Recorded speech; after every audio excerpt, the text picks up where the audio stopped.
Good afternoon, friends. We'll discuss a completely new topic today, an interesting one. This is about made in Germany, Hindu gods. Now, many people know that sometimes Indians have imported idols and images from abroad. It keeps happening even now. If you go and examine the Vishnu or the Ram being sold in shops and turn it upside down, you'll see it's written made in China. But while that's better known, I'll introduce you to a subject of German Hindu gods or Hindu gods made in Germany. To begin with, we need to understand that how porcelain came about in Europe.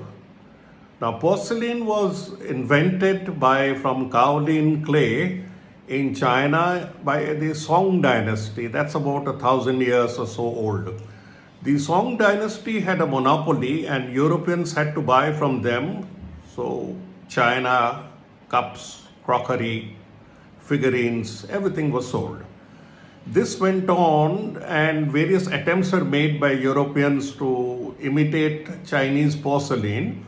And the first successful effort was made actually in 1796 by a person called Spode, who ground the bones of ox and mixed them up with clay. That's where you get the term bone china. Anyway, moving on to Germany, we find that at the end of the 19th century, Calcutta, somewhat in Bombay, and even in Shekhawat, that's in Rajasthan. Of course, almost all of them went from either Bombay or Kolkata, preferably Kolkata, because the Shekhawatis were mainly settled, the prosperous ones were settled in Kolkata. Now, we'll concentrate only on Kolkata today, and let me give you a few examples. This, for instance, is Annapurna. See, I don't know how clearly it will come up, but you can see her bowl, the bowl in her hand, and you can see her sari and her regal dress with a crown. But if you notice, her face is quite European. Or rather, this one, the face is sharp, if you notice. The next god I'll bring before you are Indra and Indrani or Sachi. As you can see, he is on his elephant and his wife sits in front, and he is painted in a dark color. Now, whatever it is, this again here, the faces, you can see the lady's face is pretty sharp. Why I'm mentioning this, I'll come to these sharp features a little later. They were more European.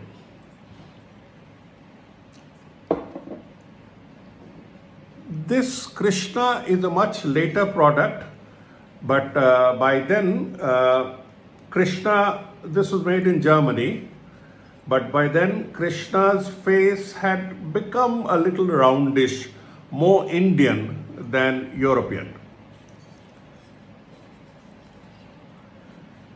This one is a unique piece made for Calcutta, Kali. As you can see, she is in her usual attire and mode.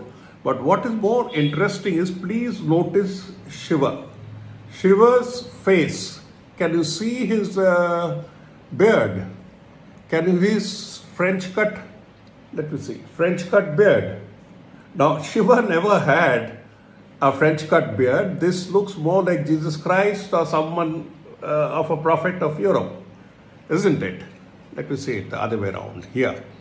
So, these features are the ones that attracted my attention to the subject when my wife Nandita brought these pieces from our house, the Basu Malliks of College Street.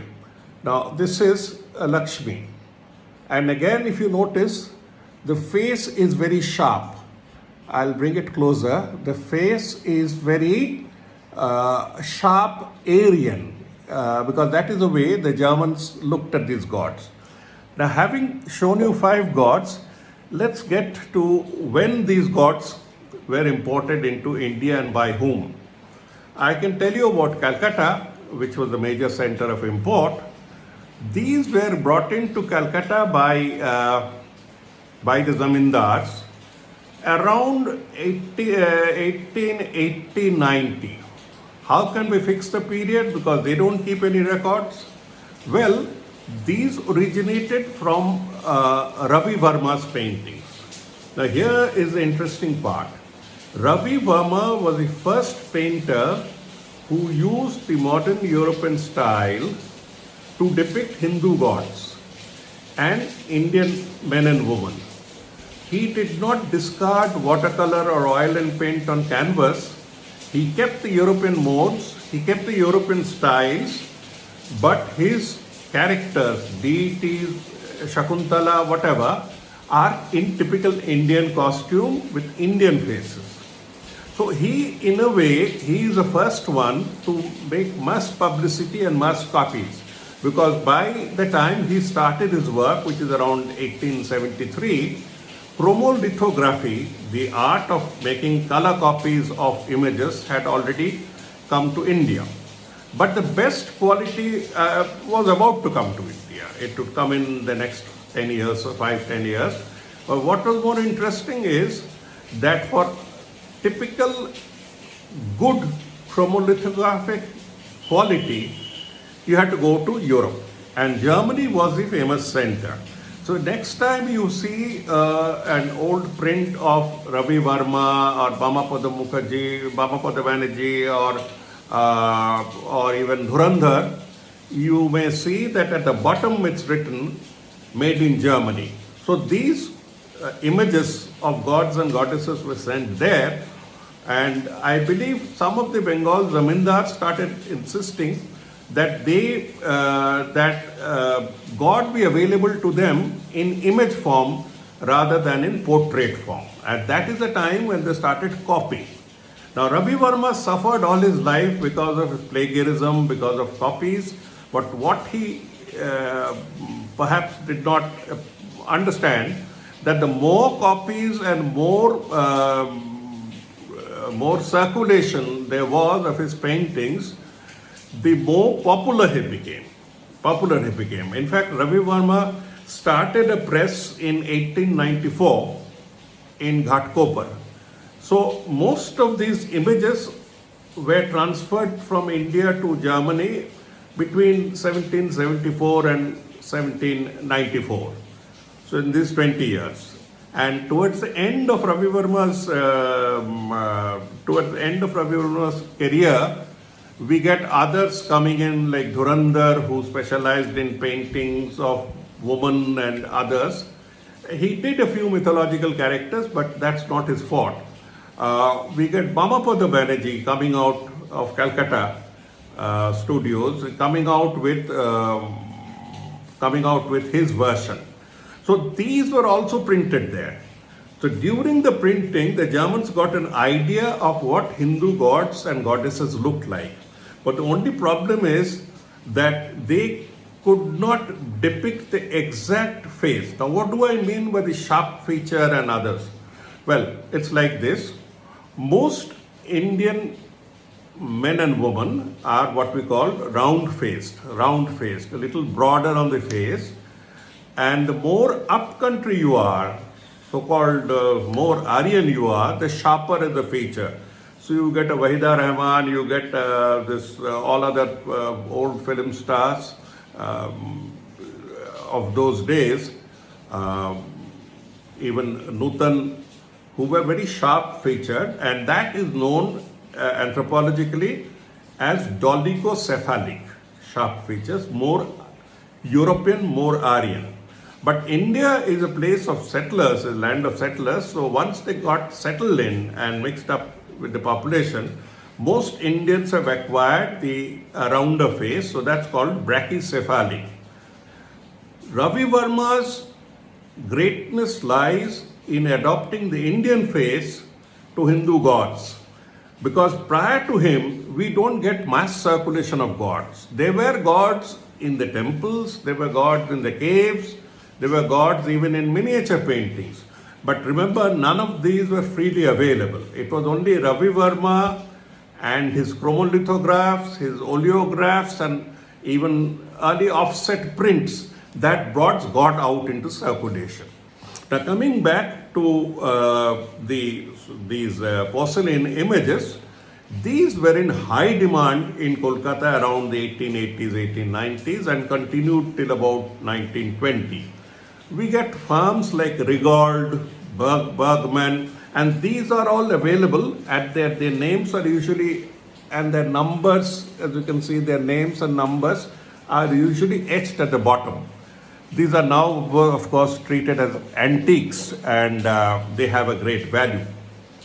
But this is how these gods came into India and were popularized. Well, there was one copycat nation at that point of time, and that was Japan. The Japanese also tried to bring it, but the problem of Japan was that their paints did not last. As you can see, this one maybe more than maybe 150 years old, but the paint lasts. I suspect the paint lasts, but I suspect that this one could be, because the paint has peeled off and the face looks a little, this could be Japanese because there is no mark, there are just a few marks, identification marks. But the fact is the Japanese dolls or Japanese idols did not circulate so much as in the case of German ones. So next time you go to someone's house and you see these old images of gods preserved there, you have a fair idea that if there are telltale marks like the sharp nose, the sharp face, or a slightly quasi-European dress or style demeanor, that they could be, and the owners claim they are 100 years old, 200 years old, they could be actually the German gods and goddesses in India. Thank you.